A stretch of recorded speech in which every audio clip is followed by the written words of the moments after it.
Good evening, everyone. Welcome. My name is Alan Kazarian. I'm the guidance director for the high school. We're happy to welcome you to our financial aid night. This is a program we put on every year for senior parents to help you understand what is involved with getting college financial aid, what are the steps to take and the forms to complete. So it's a little bit of a daunting process, but it's something that we want to walk through with you and help connect you and connect the dots on how to do it, how to be successful doing it, and hopefully get the money that you need to pay for your child's college education. So while they're busy looking at all their dream schools and all the places they want to go, you're probably getting a little bit nervous on how we're going to pay for this. So we're going to hopefully try to walk you through a lot of that process. I also want to introduce some of my colleagues here at the high school. Rachel Payne is a guidance counselor at the high school, so she's here this evening. Mr. Jack Zorski is a volunteer at our high school. He's been here for several years now, and he works with students who have free and reduced, or who are on free and reduced lunch. And he helps them with their financial aid and put together financial aid packages and so forth that will help them be successful at schools that they may not have otherwise considered. So he's a great asset to our department. He's also a great counsel to myself, to my colleagues, our fellow guidance counselors, and even parents, any parent, on financial aid and financial planning. So he's our guru and our go-to. Do you want to share any words with us in a minute? As a note, I am part of VIPS, which is the Volunteers in Public Schools. I work daily in the guidance office from 7:30 to 12. If any of you have a question on financial aid, and if you don't have any questions, something's wrong, please send me an email. I have business cards here I could give you, and I will get back to you within a day. And if necessary, we can talk on the phone, or we can you can come into the office, and I'd be glad to meet with you. So in addition to the students, I also present this for the public. Thank you very much. Jack was a one-time guidance director, went out into business for many years, and then retired and came back to, he did this in New Jersey, worked with the high school there where he's from, and then moved to the Cape 5 years ago or so. Yes. And then came knocking on our door and said, gee, do you need some help? And I'm like, are you serious? And so anyway, ever since, he's been a great addition. He has his own office, and he comes he's here every day, and he's bringing in the community mentors, and he's doing a great job for our students at Falmouth High School. I just want to direct your attention to some handouts. We gave this out last week. There's a yellow handout. Some of you may have it tonight or may not. This might be a couple left on the table, but it's all different dates that you need to be aware of as parents and certainly senior students, and scheduling ACT tests, SAT tests, and various other events that might be going on. We have, we're very proud to announce we have a college fair on October 17th, and we'll be talking to the students more about that. Parents are always welcome to our events. It's during the day from 10:30 a.m. to 12 p.m. in our field house. And as of today, we have 126 college representatives who are very excited about that opportunity for our students. You'll see a purple page called Remind. So this went away, now it's back. So we're happy to have it back because this was a great way to connect to parents. So the guidance office has a Remind app, and Joanne Carrera, our secretary, does an amazing job of posting a lot of information on here. Everything from colleges that are coming to visit Falmouth High School to scholarships, and that's going to be huge as we move forward through the school year. She will post on here. It's also in students' Naviance accounts, okay? But again, everybody's has their cell phone usually checking out messages and so forth. This is going to be great. If you, I strongly encourage you so that we will send out these Remind messages through here from the guidance office. You should see a white page that will say on it, Falmouth High School Guidance Department, Community Scholarships and Awards. This is an amazing document, and we are extremely proud at Falmouth High School, and we're extremely grateful to our community of Falmouth for the thousands of dollars that are donated to our students every year in scholarships. If you look through the total awarded, look at the numbers through the years, and then focus on 2018. So just last June, we had one of our smaller graduating classes, but look at the money that they walked away with at awards night. So over $500,000.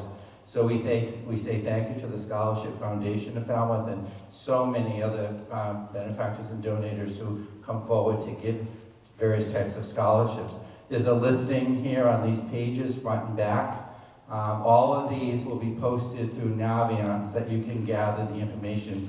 The Naviance is the college and career planning website that is open to all students at Falmouth High School and that seniors will use to apply to colleges, send all their information, their application, and teach recommendations and so forth. So the counselors are working with the seniors on Naviance. You have to stay on top of scholarships, okay? And I'm gonna be very disappointed if you call me in May and say, why didn't my child get any scholarships? Well, you know, you need to apply.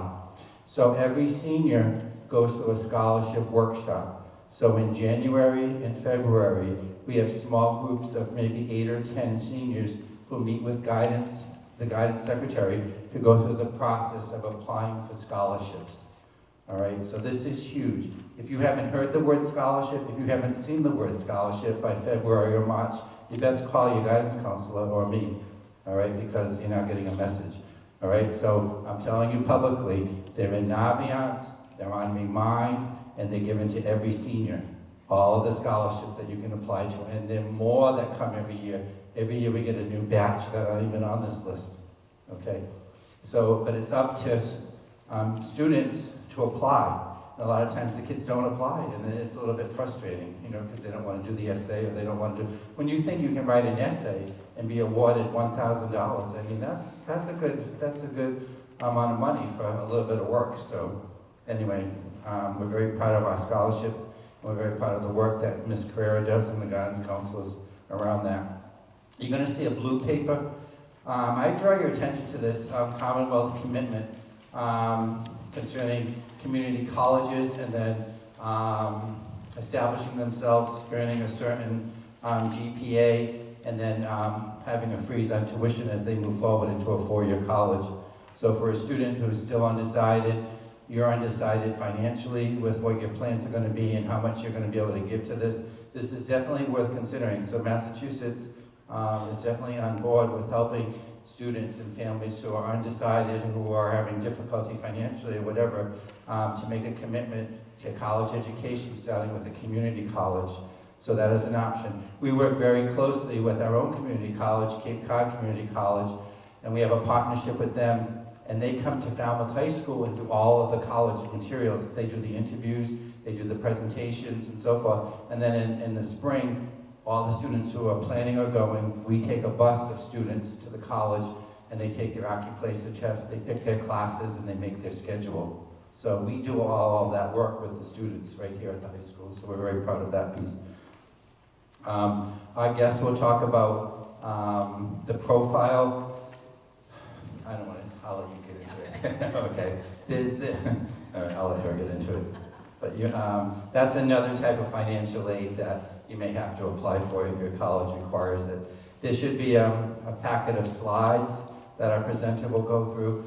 And then finally, there's an evaluation form. This is kind of important. It's actually very important because Kendra has to go back to the office with these to prove that she was here, and B, if she did a good job or not, so that we can decide if we have her come back or she'll continue to go to other schools. So anyway, on that note, I want to introduce our speaker, and you'll see on the slides page, her name is Kendra Lemire, and she represents MIFA, which is the Massachusetts Educational Financing Authority. And she will give you a background on MIFA. She will give you a lot of information around financial aid and around the forms that are required for the FAFSA and so forth. So I guess on that note, Kendra, I'll let you take it away. Okay. Good evening, everybody, and welcome. Oh, I guess I'll take this. This always makes me feel so funny. Okay. Good evening, everybody. Thank you for coming tonight. First, everybody take a deep breath. I know that this is a little terrifying, a lot daunting, a lot nerve-wracking. But it's my job tonight to help you get through this and to give you some information to better inform you and help you navigate through this process a little bit easier. It is a lot of information, so what I do say is ask questions as I go along. Don't feel that you have to hold them to the end. What I do suggest is if you have a more personal question, hold that till the end. I will stay after the presentation and answer any personal questions. That way you don't have to air your dirty laundry in front of a room of people you may or may not know in a little bit more personal setting. So, my name is Kendall Amir. I am a representative of MIFA. What does that mean? Well, I have volunteered with MIFA, and I was trying to figure this out. I think it's 10 years now, where I go to different schools around the state of Massachusetts, and I give this presentation, and I've been doing it for 10 or so years. I started off after graduation, sort of accidentally getting into financial aid. It was not something I wanted to do. I did not have a good experience with financial aid going through college, so the thought of working in the office absolutely terrified me. But I was working in admissions, had a little piece that was a merit scholarship piece, and they thought, well, that has to do with money. You can go and help the financial aid office. So I begrudgingly went down and started working in financial aid and found that I actually really enjoyed it because I had a not so great experience. It gave me the opportunity to learn a lot more about financial aid, about the process, and then to stand or sit in front of parents and students and to help make that process a little easier for them. And to give them some tips and tricks that I certainly did not have or did not take advantage of that made my process a lot bumpier.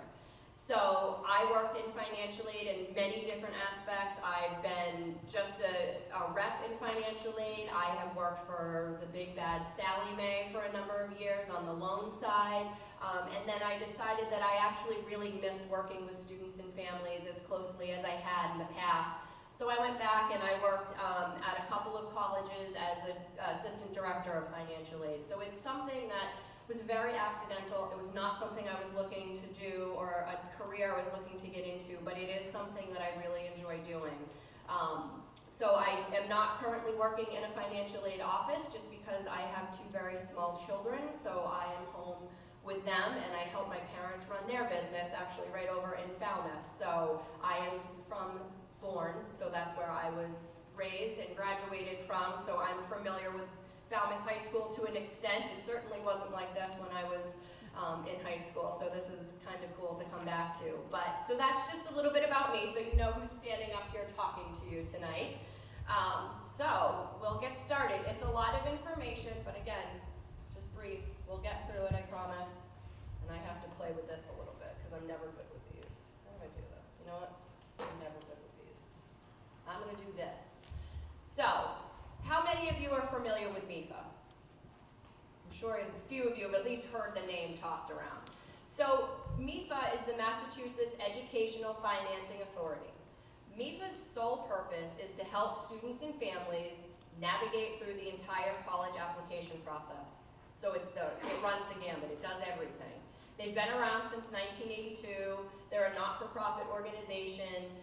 They're really a great organization. Obviously I'm a little biased, but it's why I come back and volunteer for them year after year. I feel that what they do is so beneficial to students and families. This piece in particular is just such a valuable tool for everybody. So MIFA has a face everywhere. So if you have a question about financial aid, just go to MIFA. Honestly, just go. They're on Facebook, they're on Twitter, they're on YouTube, which I don't think is listed up here, but they have webinars. So once you get out of this seminar and you're actually doing these applications and you know, the fear starts to set in, like, oh God, what am I gonna do? What do I have to do? I can't remember what she said that night, and you know, you get a little deer in the headlights.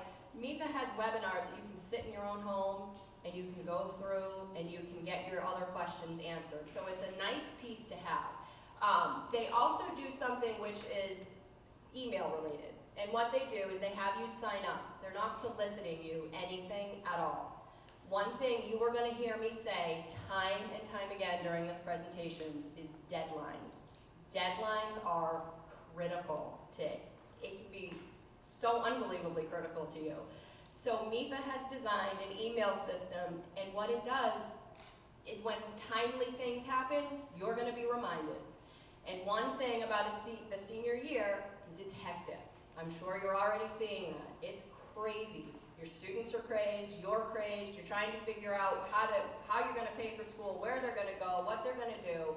And again, deadlines. So it's nice to have a little bit of a reminder every now and again. And for example, next week the FAFSA application opens up. So MIFA would send out an email that says, hey, it's October 1st, it's time to start the FAFSA. So it's just nice to get those little reminders to help you get through this. So, what are we going to talk about tonight? We're going to talk about the types and sources of financial aid, the application process, how financial aid decisions are made, paying for college, and believe it or not, there are some free resources. So, we're going to get right in. What is financial aid? So it's money to help your students and you pay for college. And there are three main types of financial aid: grants and scholarships. These are the things you most want to see when you get a financial aid award letter. This is free money or gift aid. This is money that does not have to be repaid. It's the best thing that you can see on an award letter. Work study. And I'm going to take just a little bit of time to go over this. Work study is a fantastic thing. It's just like it sounds. It's work. Students are allocated funds and they get a job while they're in college. This is not something that a student has to take. It's something that they can say, nah, you know, that's not really, I'm not looking for that, but thank you.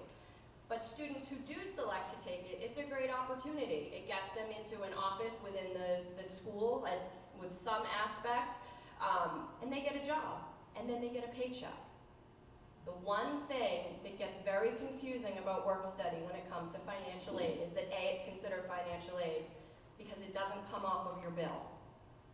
So that tends to throw people, and we'll get into this a little bit more, but I like to just reiterate this point. What happens with work study is that your student has a job just like you or I. They go to work and they collect a paycheck. So they get that paycheck.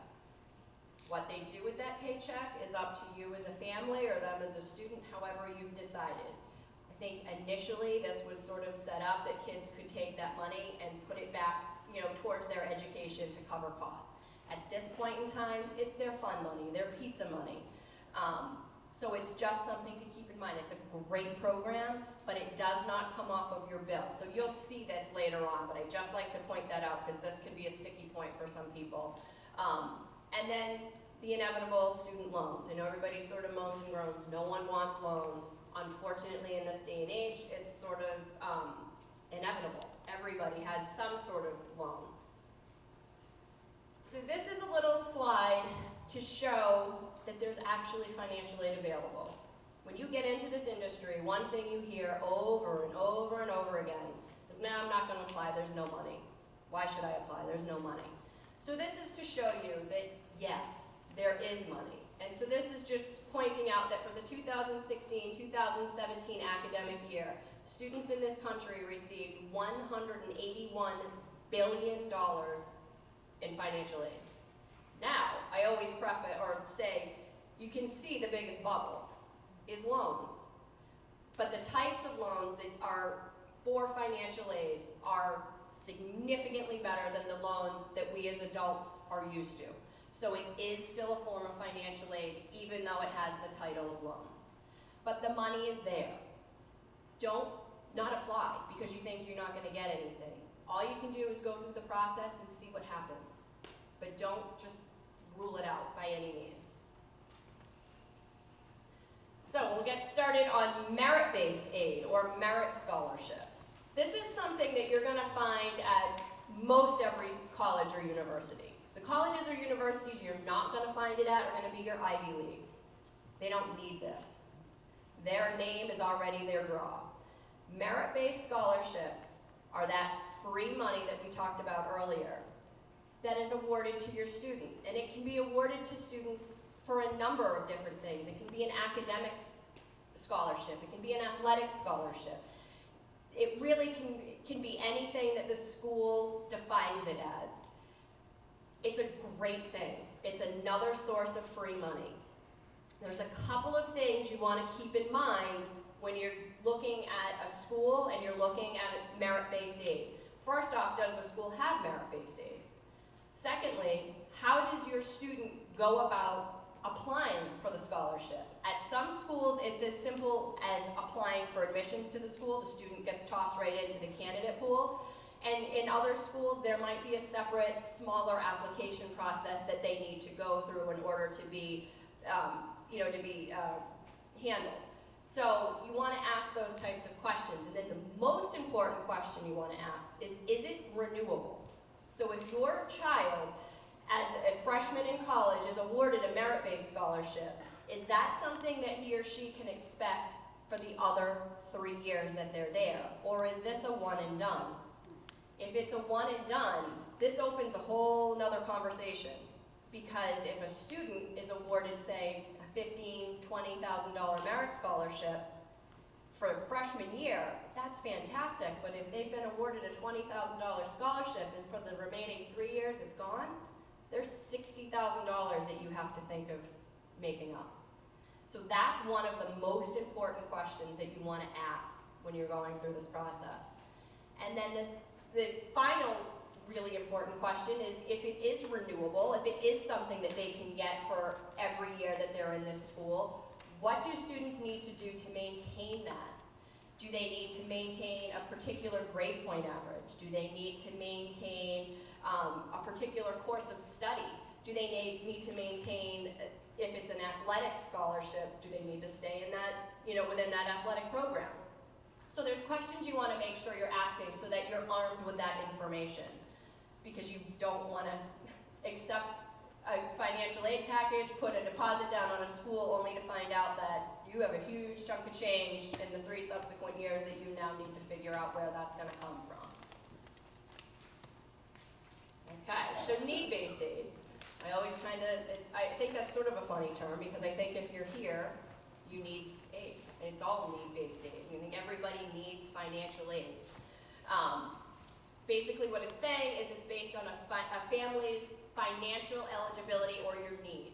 And that eligibility is determined by a standardized formula. What that means, very simply, is that everybody in this room, everybody that goes through the financial aid process, no matter where they're from, what school they go to, what state they live in, everybody goes through the same formula. It's a very level, even playing field. I do also like to tell you it's set by Congress. It's not set by financial aid people, so don't be upset with them. It's a very tricky formula, but it is a level playing field, so that's also good to know. Need-based aid can include grants, loans, work study, and one very important piece to keep in mind also, and you'll hear these terms as you go through this process, is for students to keep financial aid, they have to maintain satisfactory academic progress. And that's usually 2 parts. It's usually a grade point average, and it's usually that they have to maintain a certain number of credits per semester and per year. So that's just that they want to make sure they're doing what they should, and that they're going through college, they're getting their education, but they're getting the grades that they need to. If they fall below those grades or those hours, there is the chance that they can lose that financial aid. Not to scare you any more than you probably already are. So, where does financial aid come from? It comes from a number of different sources, primarily the federal government. So the federal government has grants, work studies, loans, tax incentives. You're going to notice, particularly under the first 2, there are website addresses rather, and these are great. If you want to learn more about the individual programs or just keep it in your arsenal of tools so that as you go through this and your student gets an award letter or you sit with a financial aid counselor and they're rifling off terms at you, you can go to these websites and look at what all of these things are. And they actually lay it out very nicely. It's explained well.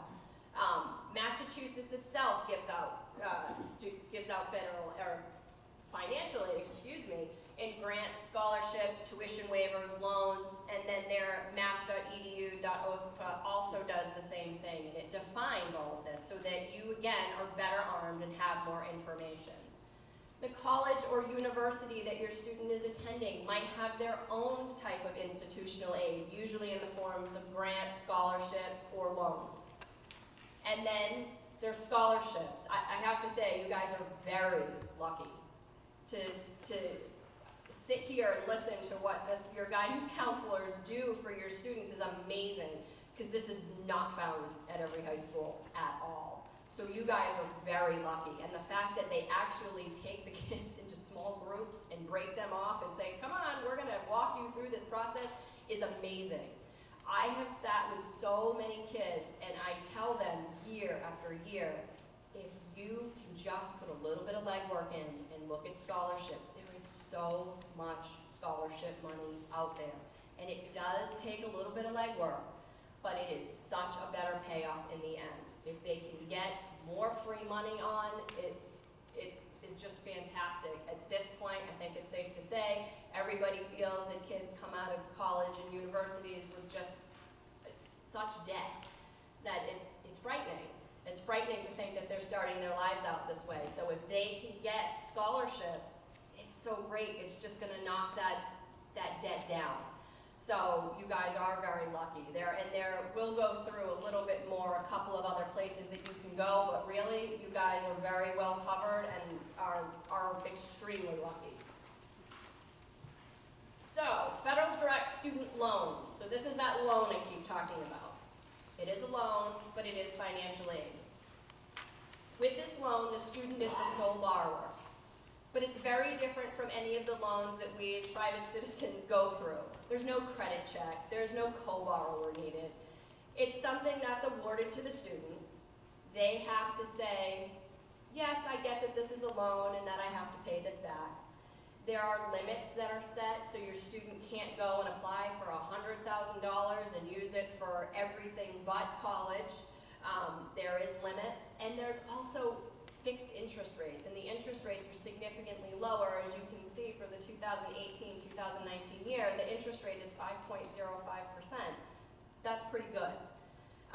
And it also has very different repayment terms, so it's a lot more flexible than what we would have as far as mortgages and car loans and private loans and anything that we would take out. So it's a great opportunity for kids. Yes? Those loans, the percentage on them are very low. Mm-hmm. The school's $58,000 to go to. Mm-hmm. Those loans, you get like $1,500 the first year, $2,500 or $3,000 the second year. They have it capped off, so you can't apply for. Yeah, so the question is, yeah, you don't get huge amounts. No, you don't get huge amounts, so, and it is capped. So, like freshman year, they can get $3,500 in a subsidized loan, and then they can get an additional $2,000 in an unsubsidized loan. So there is limits, Every year it goes up. and every year it goes up incrementally a little bit. So, yes, it's not like the $20,000 loan that you're looking for, but it is, it's still a good piece to have, for sure, in there. Yes? Are these loans available for schools outside of the United States? No. No, these are for our little wonderful. There's other ones that. Yes, there are other loans that are available, but these are particular to our country. So, the application process, what do we have to do? Here we go, the timelines and the deadlines. I cannot stress this enough. You need to stay on top of this. So, what I recommend to families, and it's tedious, but your kids have a list of the schools that they are looking at, that they're interested in. What everybody, whether it be, I don't know if it's a parent thing or if it's gonna be a student thing. I guess that's dependent on your family, maybe your student's schedule, but somebody needs to sit down and go through each of those websites and find out what the deadlines are. Because there are admissions deadlines and there are financial aid deadlines. And they're separate from each other. So you need to know what those are. Be familiar with those. Don't be caught off guard that, oh my God, this is due tomorrow. Wow, especially with financial aid, because it's not that quick. So you need to stay on top of it. We put this little screenshot up here. It's something that we've had forever at MIFA. It's literally a piece of paper. I don't know how everybody feels about that. I'm still somebody who likes to write things down. I just feel like it ingrains it in my memory better. But this literally lists the school name. It has admissions deadlines, and you can write what those are, whether or not the student has done their letter of recommendation. It makes it so much easier. So then you know, this is what we have to do for school A. This is what we have to do for school B. This is what we have to do for school C. It just makes life easier. I'm not saying you have to do it on paper. You can do it in an Excel spreadsheet. Whatever makes your life easier and makes it easier for you to remember. But this is critical. You're going to see standard deadlines are more like February and March, where early action, early decision tend to be more October, November. So that's just sort of a rule of thumb, but you really want to make sure you're understanding what the different colleges and universities that you're applying to, what their deadlines are. So, here's the biggie. This is the FAFSA form. I also like to say this is the free application for federal student aid. Make sure that you're aware of that. It's free. This should never cost you to complete. If you ever wind up in a place and somebody's trying to charge you to charge you to complete this application, run in the other direction. It's a scam, and it's just somebody trying to get money off of you. And it does happen. And I think when people go through this process, they get very nervous, and sometimes they're just so anxious to get started that people aren't paying full attention, and some people have been caught unaware of that and paid a fee. So it's free. It's not something you have to pay for. This is the big form. This is the form you're going to hear about at every college and every university that your student applies to. Everybody requires it. Not only does everybody require it, you have to complete this form every single year that your student is in college. So this is not a one and done. You don't complete it now and then you're done. You don't ever have to do it again. Something you have to complete every year. I will say it has smartened up, and they pre-populate things, so as you go through this in subsequent years, there's some information that's going to be in there for you, the basic information, but it's nice. It's one less piece of information you have to put in. It's available October 1st, so Monday, yay, you guys can start this process. What I tell people is plan. Plan ahead for this. Don't expect that you're going to sit down and just bang this out in 20 minutes. It's a process. You need your tax returns. You need to just give yourself some time. If it's frustrating or it's scary, start it, save it, walk away from it. But it is available now, which is great, because it used to be it wasn't available until January 1. And that had people scrambling, because if you get close to that February and that March deadline, in January 1 doesn't leave you a big window, so this leaves you a lot of time. One of the most important thing, that in order to complete this, both the student and the parent have to have what is called an FSA ID. That's your signature. It's your unique identifier. Every student, every parent has to have that. So if you or mom, and you're filling out this application with your student, you have 4 students going to college, you as the mom would have your FSA ID, and all 4 of your students would have an FSA ID. And you would also have to fill this form out 4 times. So I hate to tell people that, but it's just a fact. And I want you to know. I want you to be armed with this information. New this year is they have a mobile app, which is great. So it's just another way that you can complete this form. And from what we're being told is you could start this form on your computer, save it, walk away. Maybe you pull it up on the mobile app. You can do some more work on it, save it, walk away, go back to the computer. So it's interchangeable. You don't have to do that, obviously. You can do it whichever makes you more comfortable, but it's another option for you to do.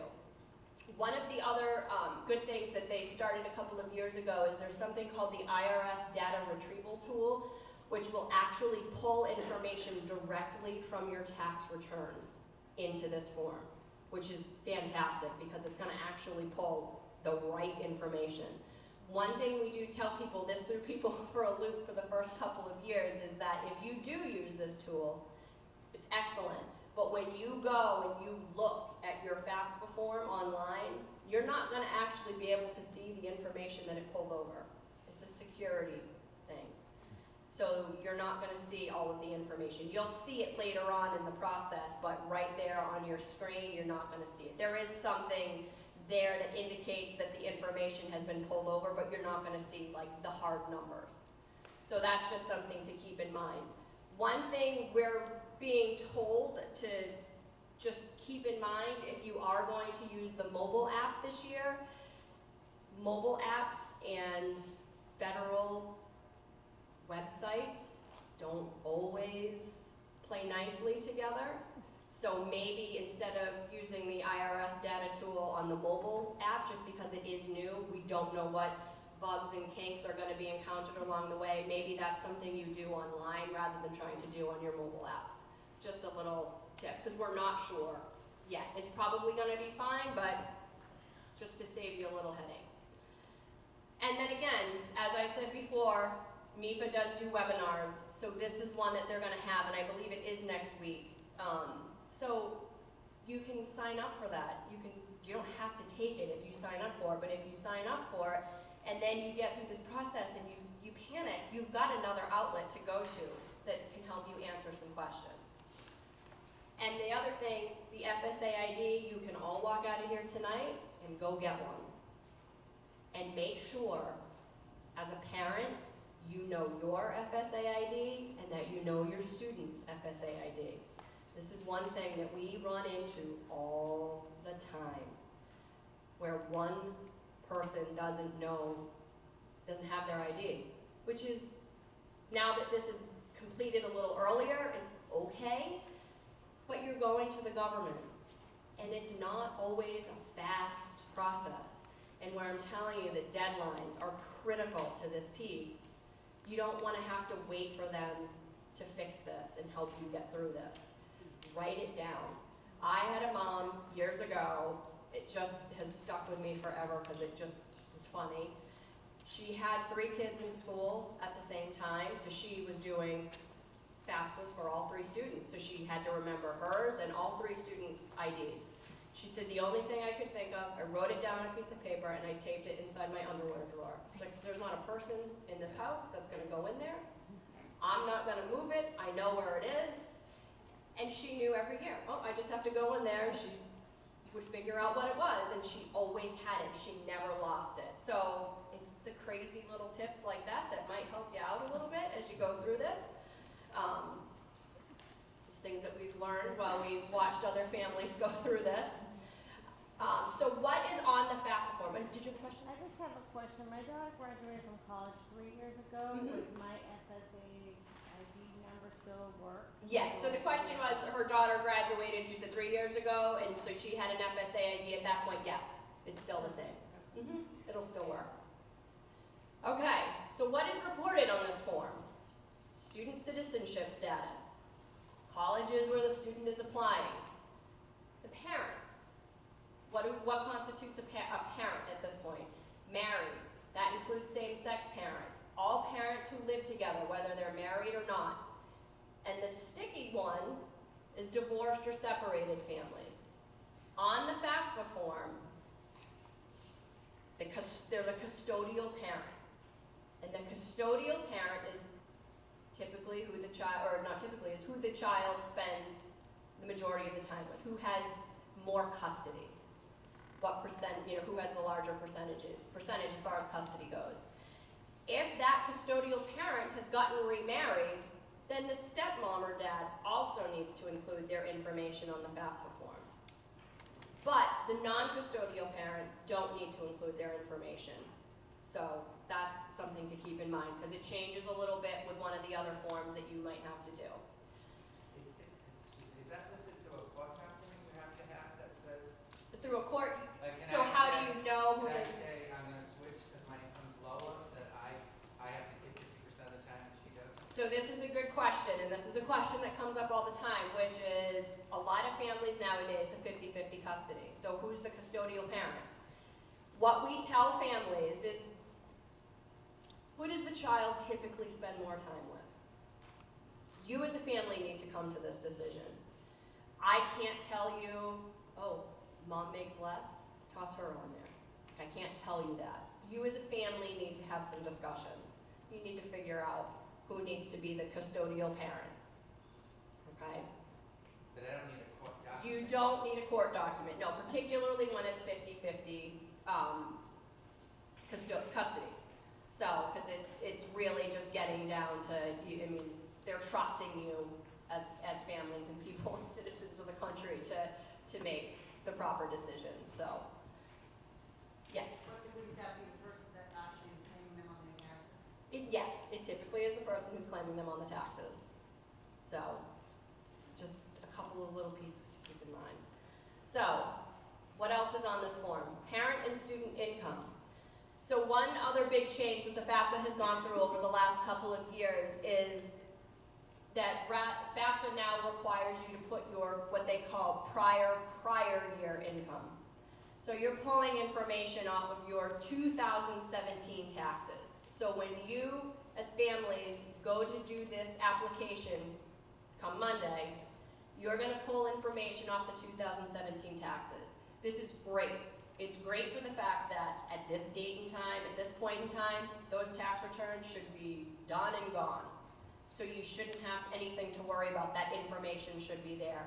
What we were running into a lot was starting this on January 1 and needing that current year. That got into a lot of stressful situations because I know my parents own their own business, so they weren't getting their taxes done until July or August. So we were having some big issues when we went through this process. So this alleviates a lot of that stress. So it's a good thing. You're gonna see both untaxed and taxed income on there. Parent and student assets. Now here's the difference. You're gonna pull the income from the 2017 taxes, but the assets are current. So it's what they are at the date that you complete the FAFSA form. And what do assets entail? Savings, checking, investments, other properties, all 529 plans. It does not include your primary home, your retirement, your life insurance, and value of a small business. If you own a small business, you're obviously gonna have some sort of income or should have some sort of income from that will be listed, but you don't have to actually list the value of the business. Number and household. They want to know who's living with you. And they also want to know the number of kids that are in college. If mom or dad are in college, they don't care. But they want to know about kids. Yes? If the child worked in 2017 but didn't make enough to file taxes, you have to put that income? No, just it would be zero. It would be zero. Yeah, they would all be zero. So the question was, if your child worked in 2017 but didn't make enough to file a tax return, then what do you do? I mean, at that point, it's all zeros. You know, maybe they stocked a little bit away in savings, and then that would show up on the asset piece. Okay? And assets tend to freak people out a little bit because you get possessive. Like, I've saved all this money, and I'm not putting this money, all of this, towards my child's education. Like, this is for me, for later, or to survive on day to day. And what we try to tell people is that, well, assets are looked at, they're taking, the amount that is looked at is a max of 5%. So it's capped at 5%. So yes, it's taken into consideration, but really this form and this formula is income driven. And I'll show you that in a couple of slides to paint that picture a little bit more. But we do like to point that out for you. So, we've completed the FAFSA form. We can take a little bit of a breath. Some of your students may come across a school that requires the CSS Profile. So this is another financial aid application. At this point, I think it's 192 schools across the country that require this form.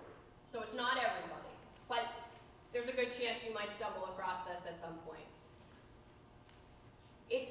than the FAFSA form in a couple of ways. The first is that it's not free. You'll see that right there. It's $25 for the first school, and it's $16 for all the subsequent schools. It, like the FAFSA, is available October 1st. The biggest difference between the CSS Profile and the FAFSA, and where this one becomes the more evil of the two, is that if you are one of those families who are divorced or separated, this form requires not only the custodial parent's information, it requires the non-custodial parent information too. And we get this question all the time. The non-custodial parent wants nothing to do with it. And we have to then say, sorry, it's required. In order for this form to be complete, that information has to be included. Okay, so just something to know going into this. Again, there's a webinar that will walk you through this. So if this is something that you do stumble upon, there is something there for you to take a look at and to walk you through it. And why do some schools use this? This is another question we get a lot, is financial aid. The main goal is to provide families and students with as much money as a financial aid office possibly can. The reality is, financial aid offices do not have an endless supply of money. They have a small supply of money, and they want to be sure that that money is being distributed the best way, meaning it goes to the neediest families first and then works its way down. What people and what some schools have decided or determined is that having the FAFSA form along with the CSS profile makes sure that that is really happening. Okay, so that's why you will see it at some schools. So you filled out the FAFSA, you filled out the CSS profile. You could stumble across a school here or there that has its very own financial aid application. This seems to be going away, but they are still there. And again, this goes just to that point. Schools want to make sure that their money is being awarded the right way. So you apply. What happens after you apply? You do this online. States and colleges get that information electronically, so that it's going to sit there. The next question I get from a lot of people is, well, when do I get my financial aid letter? Well, schools are not going to start providing students with financial aid letters until the students have been accepted into that college or university. At that point, they start the financial aid letters. So again, this is starting in October. Decisions as far as acceptance aren't going to be until more February, March timeline. But again, the earlier you get your information in, the better. Because what happens is a financial aid office, they're not going to maybe do your award, but they're going to look at your file. They're going to say, okay, Susie Smith sent in her FAFSA application. What else does she need? Has she missed anything? One thing I like to just bring to your attention, to the parents in particular, because I think it's safe to say at this point that it's primarily the parents who are filling this application out. When you go through this, I always tell people, just breathe before you do it, and then remember, as you're going through this process, the main point of contact is going to be your student. So everything is going to be sent, delivered, addressed to your student.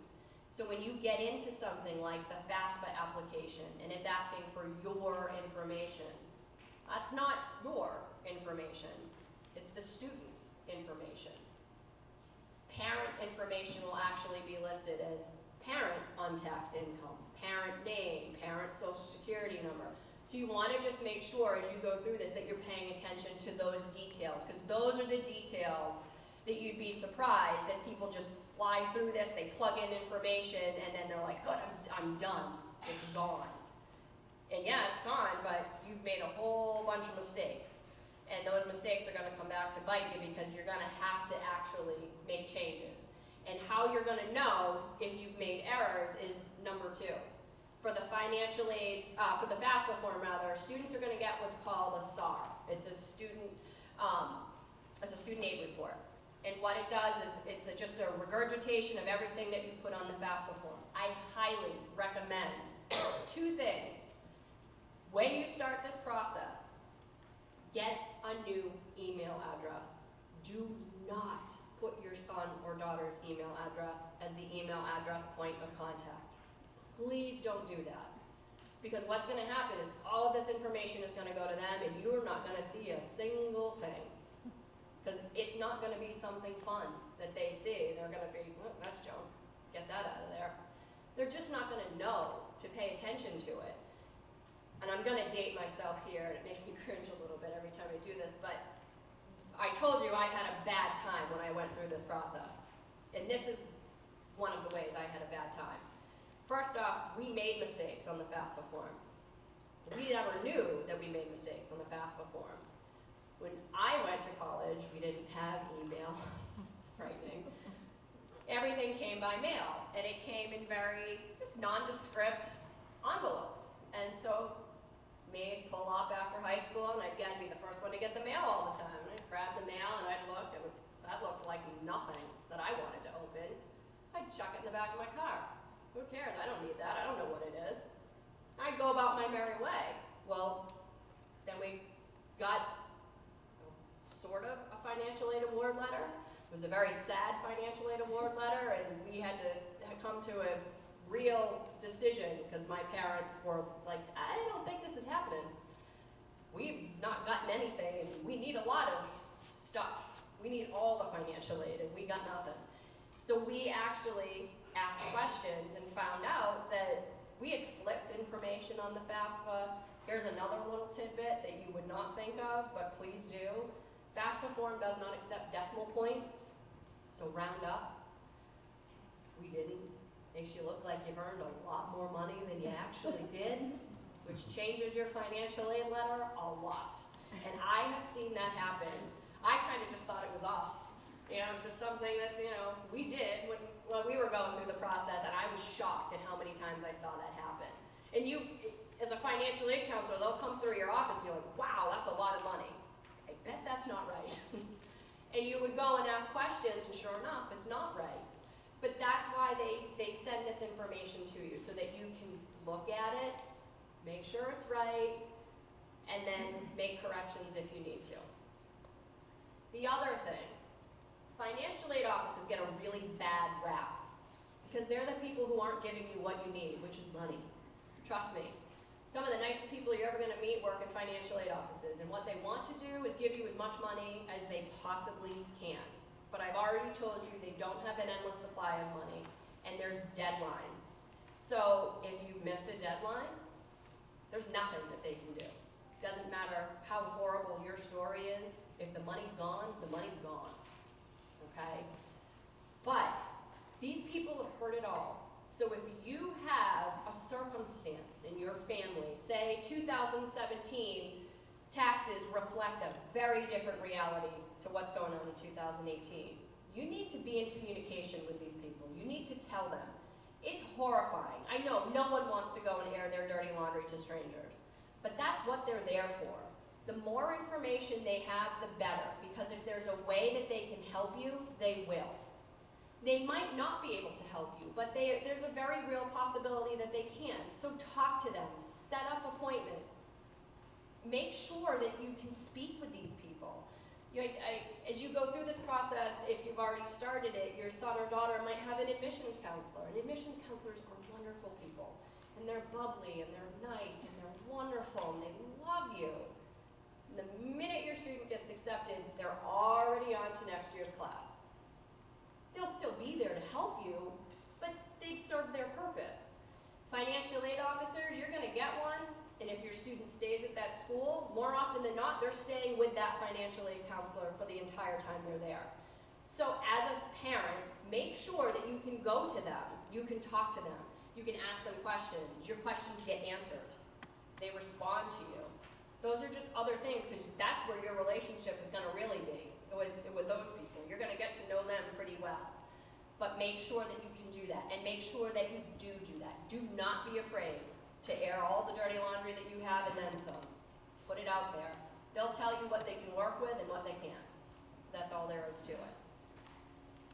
So, now, you could be put through a process that's called verification. It's It's not as bad as it sounds. People hate this process. The reason they hate this process is because at a lot of schools, it's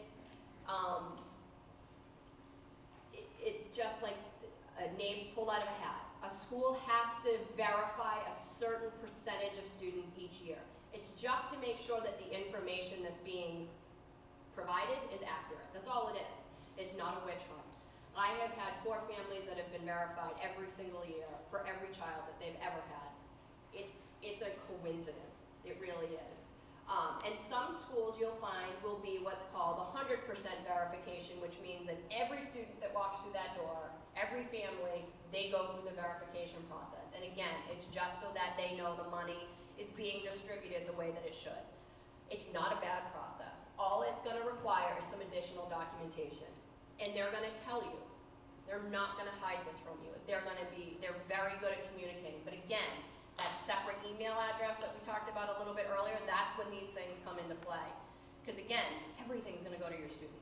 It's not coming to mom or dad. It's going to whatever your student or whatever you've provided to them. So you want to make sure that you have access to this so that you can see what needs to be provided and get it in a timely fashion. So you've done all of this, then your kid's accepted, that's when the financial aid award start going out.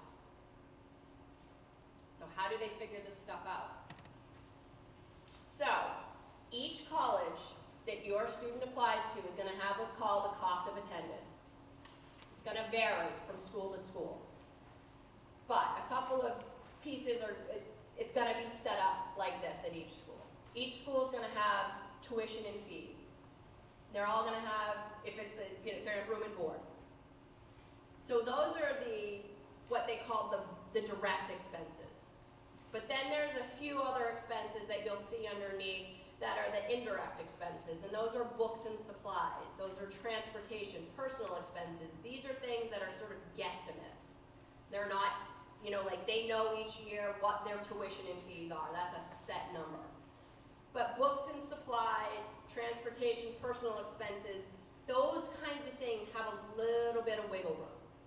Where, for example, if you have a student entering into, say, a business program, and then you have another student that's entering into, say, a nursing program, you might see that their books and supplies, some of their fees are going to be a little bit different. So their cost of attendance might be, the nursing students might be slightly higher because they have lab fees. So there's some differences there.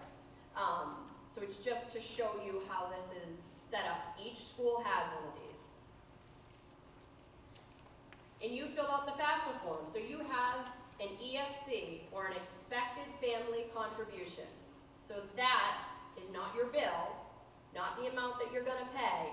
It's the amount, based on the information that you provided, it's the amount that your family has the ability to absorb for 1 year of college costs. Most people get their EFC and they do a number of things. Cry, throw up, laugh. It depends.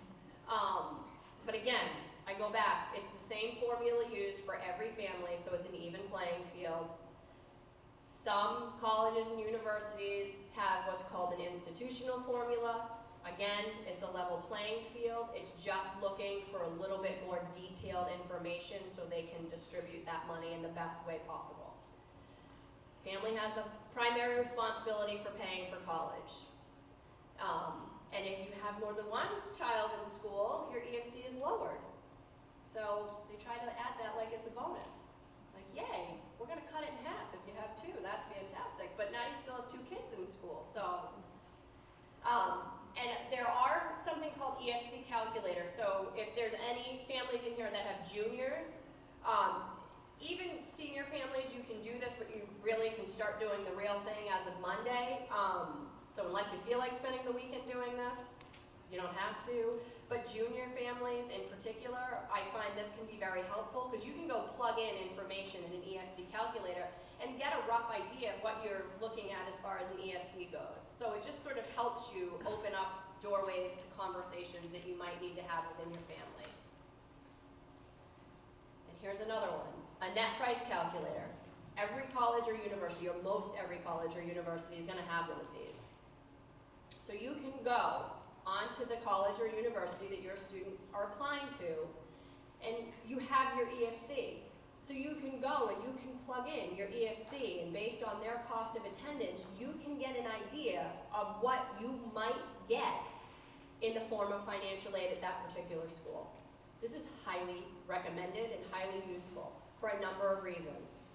As a financial aid counselor, one of the worst things I used to see happen were financial conversations that took place sophomore or junior year that should have taken place senior year in high school, where families finally got to the point where they're like, we can't do this anymore. We cannot afford this.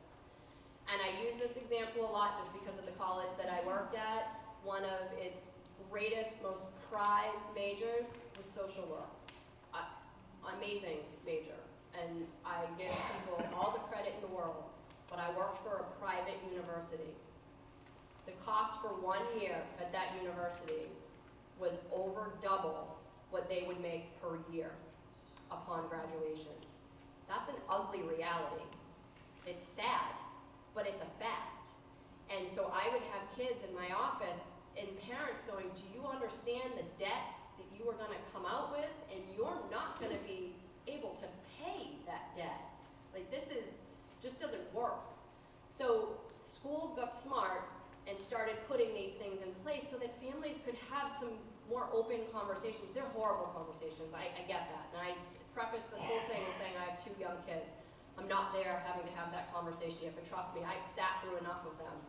If you can have them now, it's better. It's better to just be realistic with your kids. There's options, and there's so many more options now on how we can do things. So this is definitely a thing to do. Yes?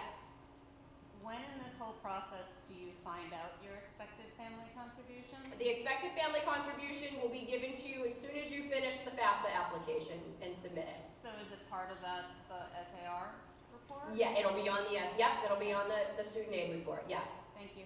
You're welcome. Okay, so here's the financial aid formula. It's simply put, it's the cost of attendance minus your expected family contribution gives you your financial aid eligibility. That's the number that financial aid offices are trying to achieve. They're trying to award you all of your financial aid eligibility. Is it gonna happen? Most of the time, no. In some instances, absolutely. So we're gonna get into some of these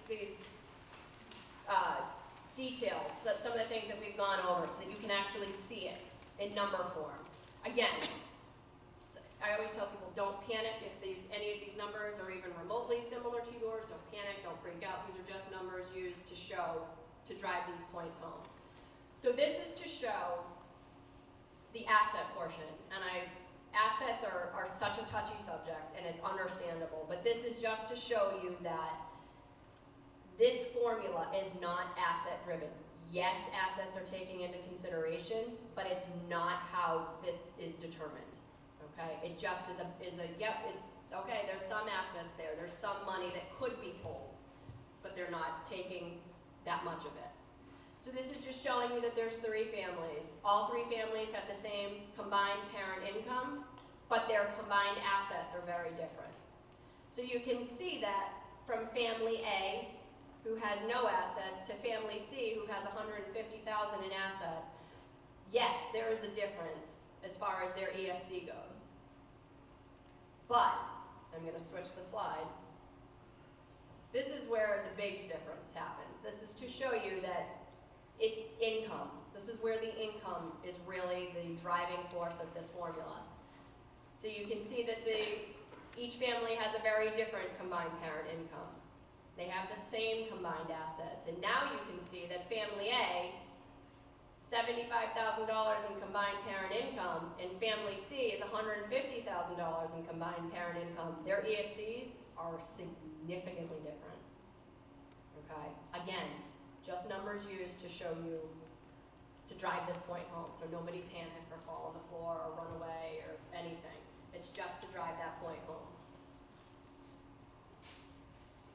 This is just a little slide to show you this particular family has an EFC of $5,000. So the green portion on this graph is the financial aid eligibility at different schools. The reason we put this in here is because School D, it's a $10,000 school. So you would think, that's the cheapest one. My kid can go there. College A, wow, that's $65,000 over our EFC. They're never gonna go there. And what we try to tell people is, don't rule that out. Do not rule that out. You might be very surprised at what you could get at a high price tag school versus a lower price tag school. So don't rule it out. By applying, you're not committing. You're just applying. Apply. See what happens. You might be very, very pleasantly surprised. You might be very horrified too, but absolutely apply. It can't hurt. And this used to be interactive, which was a lot better, but this is to show you how financial aid awarding is done. So this particular family has an EFC of $5,000. This school that they're looking at is $45,000. So the school is trying to get them as close to $40,000 as they can. Okay, so this particular student got a $9,500 scholarship. Could be a merit scholarship. Awesome. It's free money. You want to see that on there. A grant, $15,500. Another, yay, we've got free money. Student loans, okay. Boo, no one likes to see the loans, but they're gonna be there, but $5,500. And work study. So this is a really good financial aid package. This particular school was only short $7,500. So, but this is where we need to look at this a little differently. So you as the family, you're responsible for the $5,000 EFC. You are also responsible for that unmet need, that $7,500. So that's now $12,500 that you're responsible for.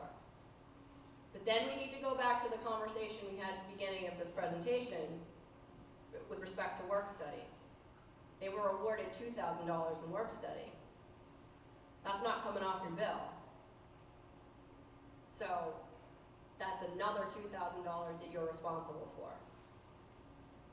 Okay, so again, it's not to make you want to throw up and be sick, but it's just to show you what you need to know as you go through this.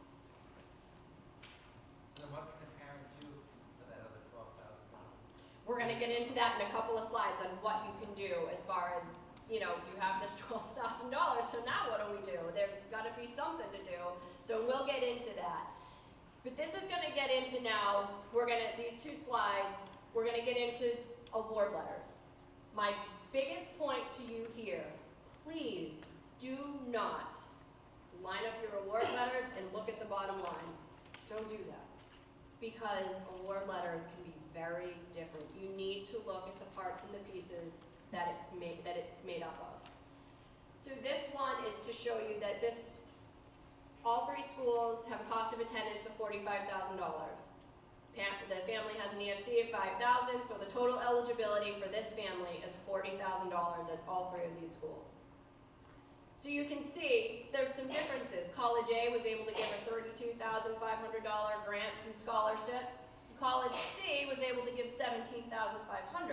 Now, there's a couple of things that could be at play here. It could be that the school doesn't have as much, school C doesn't have as much money to offer as school A, or it could be that this family missed a deadline at school C. And that's a very real possibility if you missed a deadline, that you could see a drop that significantly. Because again, once the money's gone, it's gone. And no matter how much they love you, they can't bring it back. Okay?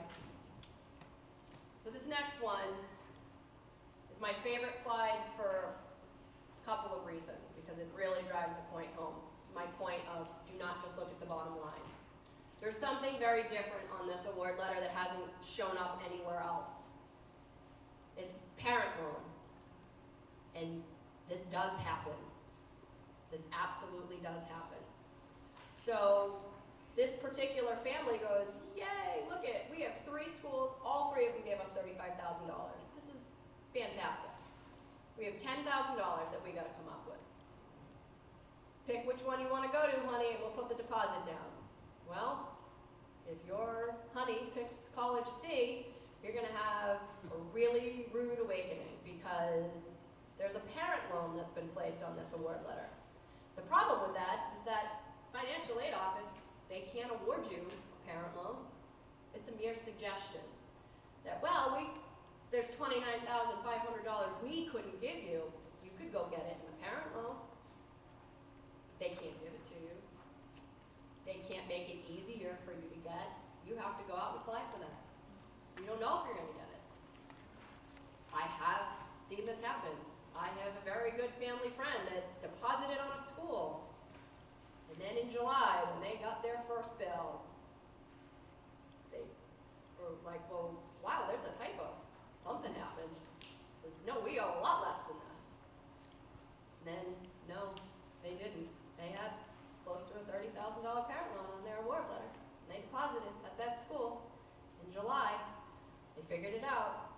And that was a really sad, scary situation to watch. So pay attention to what you're seeing in front of you.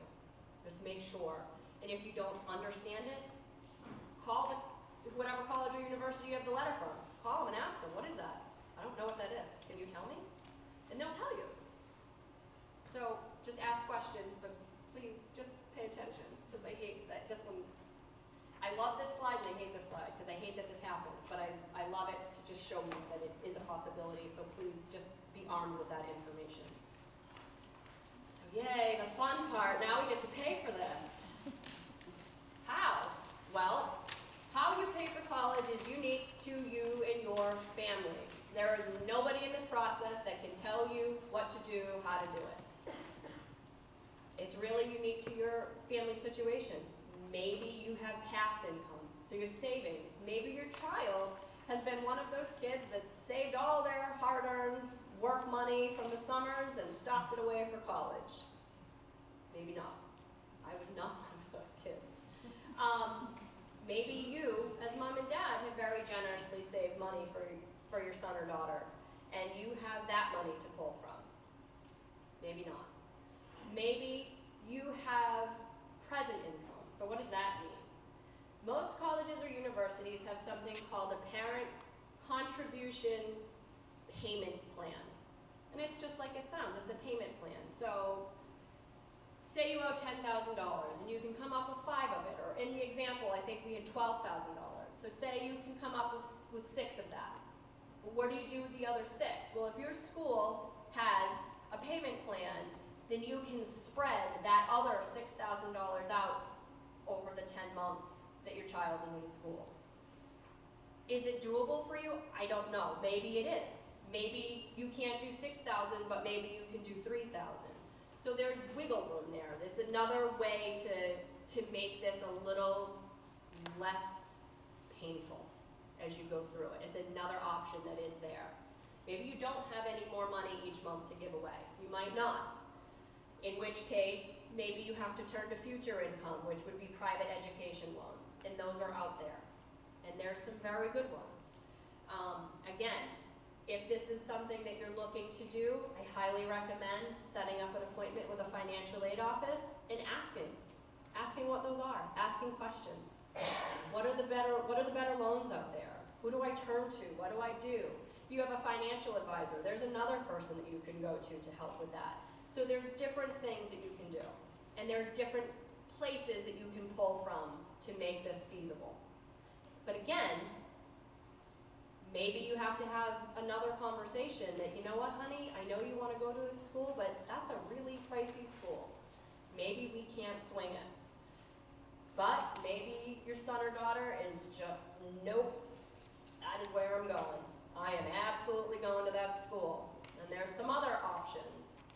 And maybe that is, I'm going to actually skip ahead one.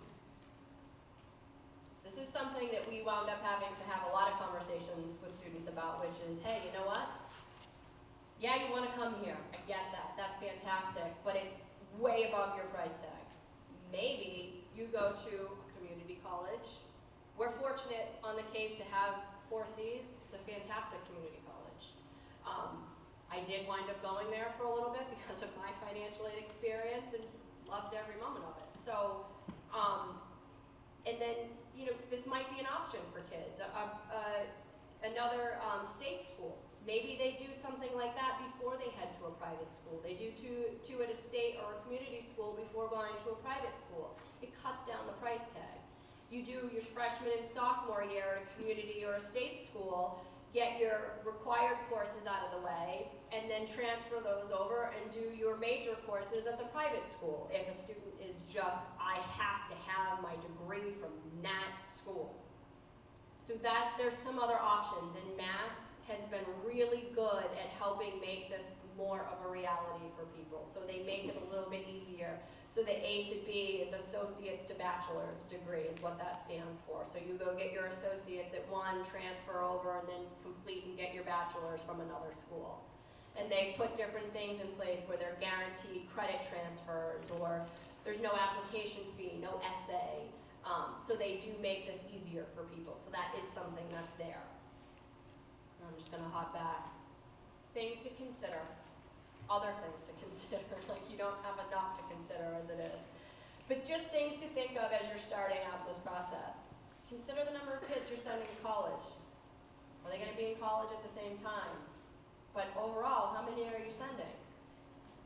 Think in terms of not 1 year, but 4+.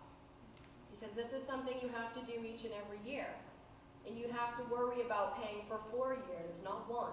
So you wanna make sure that, yeah, you can get freshman year out of the way, but what about the other 3? Those are just as important. So you don't wanna send your kids someplace and then just go, oh, forget it, I can't. After freshman year, nope, sorry, you're gonna have to transfer, I can't do it. These are the conversations that need to start happening now. Consider what loans might look like post-graduation. What are your kids looking to major? That goes back to that conversation about the school that I worked at had a, you know, the social work, which is great. But again, social work at a private school, maybe that's not the way to go. Maybe social work at a state or a community college is the way to go, and then transfer over. There's different options, but it is conversations that need to be had before. Is your student going to go on to graduate school? Because there's a whole boatload of more financial aid that you have to worry about after that. If you know right off the bat that, you know what, I'm probably going to have to get some sort of private loan, what's your credit score? Is your credit score all right? If it is, yay. If it's not, what do you need to do to fix it? Know it now, start fixing it now, so you don't have to worry about that at the nth hour to try to figure it out. And then go back and do the net price calculators. Yes, it's tedious, yes, it's work. Do it, see what you might be very surprised. And you might just rule out a whole bunch of schools right off the get-go. Just, nope, not even looking at those. So just walk away. But it is something that's there. Okay, so there is free resources. It's hard to believe. This just goes sort of about what I said to you. Be in communication with your financial aid office. They are your resource. They're gonna be your best resource. You guys, again, are very lucky with your guidance office and the scholarship piece. That's just amazing. I didn't see it enough. I didn't see kids come with scholarships enough, but I saw a handful of them come with $13,000 and up. And a lot of them said to me, I didn't do that much, but nobody else was doing anything. When people are like, I want to give this money, I want to give it away. We just need people to do a little bit of legwork for it. It's there. Kids might get 6 different scholarships. One might be $50, one might be $5,000. It depends, but it's there. So please, absolutely take advantage of this opportunity at your school. It's amazing. But again, be in communication with financial aid offices. Don't be afraid to air your dirty laundry. Talk to them. They're human. They've heard it all. They want to help you. Trust me, they want to help you. But if you wait till the end, and then you go in, and you freak out, because you're just panicked, that's when you get into situations where they might not be able to help you because we've waited too long. So have the conversations now. Massachusetts also has a great thing which is called FAFSA Day. So if you're looking at me and you're looking at this presentation, you're going, nope, I don't care how many webinars you sit me through, how many seminars, I'm not doing it, I can't do it, I don't want to do it. Massachusetts has FAFSA Day. You can take your taxes, you can go right on over to a FAFSA Day, you can sit down with a counselor, and they will do the entire FAFSA form with you. It's kind of a cool thing, and they're all across the state. When this first started, they used to do it one Sunday, and it was always right around the Super Bowl. It was such horrible timing, horrible timing. So they figured out really quickly that they needed to spread it out and do it more often, because Sundays in February and January are not spent going to free FAFSA days. They're meant for football in a lot of households across the state. So they're everywhere. It's great. So definitely, if this is something you don't want to do, this is an opportunity for you. Yes? And also, you can pay $100 on the FAFSA site and hire a coach to do that, do the whole FAFSA form which is online. On the actual FAFSA site? Yeah, you go on, there's a phone number you can dial. Oh, okay. I was not aware of that. It's 800 number, and you can pay a fee. It's it was $100 when my son went to school. Okay. And they go on the computer with you, and you send them everything you need, you go over the taxes, and make sure that you don't make a mistake. Okay. That's not something that I was aware of, but then, I mean, there's that. But if you can do it for free, just take a couple of hours and go do it. It's such a good thing. And then Massachusetts also has educational opportunity centers, and those are throughout the state as well, where if the dates for the FAFSA days don't work for you, you can go into an office and sit down with somebody who will walk you through this and do the same thing. So there's definitely things here. And again, you won't beat the scholarship thing to death. You guys are very fortunate. So this one is pretty well covered here. But these are some other areas, but again, your school has it covered.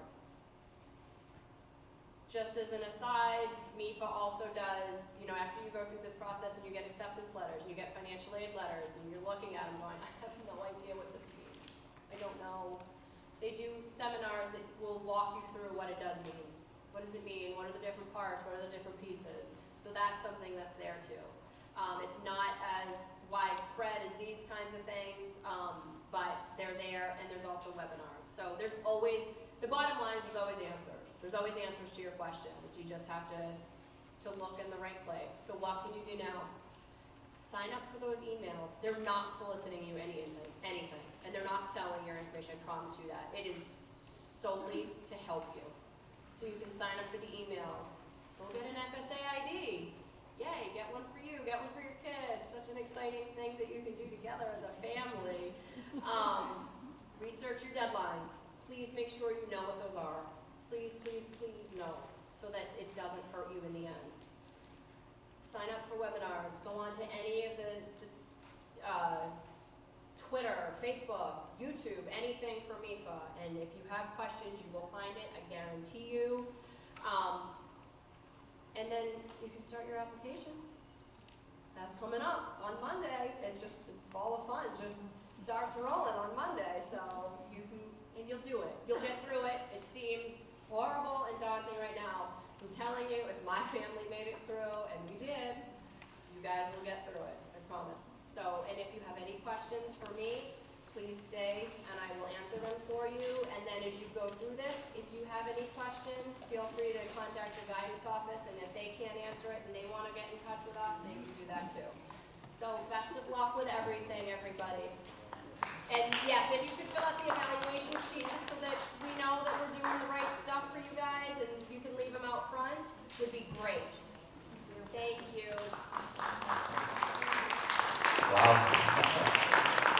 It's a lot of information, I know, and it's a lot of information. I was just, I've listened to this year after year. But we will stay up front. Jack is here, I'm here, Rachel's here, Kendra's here. So if you have a specific question you want to come up, I really appreciate if you would just take a minute to fill out the evaluation. I do have to send them back for MIFA. We're grateful for the opportunities and the resources. We go as counselors as well to MIFA, and we go to webinars. Go to seminars. Jack's going to a workshop coming up. I've been to them, and the different counselors go as well. We have a great affiliation with this organization, and as Kendra said, they're there to help the families and to help you. This is pretty much the end of our formal presentations with senior parents. So we had a college planning night last week and we had financial aid this tonight. And you're probably like, whoa, I'm just getting started. But we are here individually, and I say this over and over again. Please call us, please email us, please come in and set up an appointment. We will help you with the college planning process. We will help you with your financial aid forms, all right? So I don't want anybody to leave this room scared. I want you to be relieved that you have the support that we're gonna give you to get through this. And we will work together with you. So all of the guidance counselors are very knowledgeable about this process, you know what I mean? So your guidance counselor can work with you. You know, Jack offered his services as well, he'll work with you, you know what I mean? And I will as well, you know what I mean? And you can come in and we'll help you do the FAFSA form, so don't be scared by that. There's a lot of maybe specific questions that we may not know all the answers to. You may have to come and consult with us individually or whatever regarding your family status and reported income and so forth. But I want to thank Kendra and I want to thank you for coming this evening. So we are here. Thank you. Good night.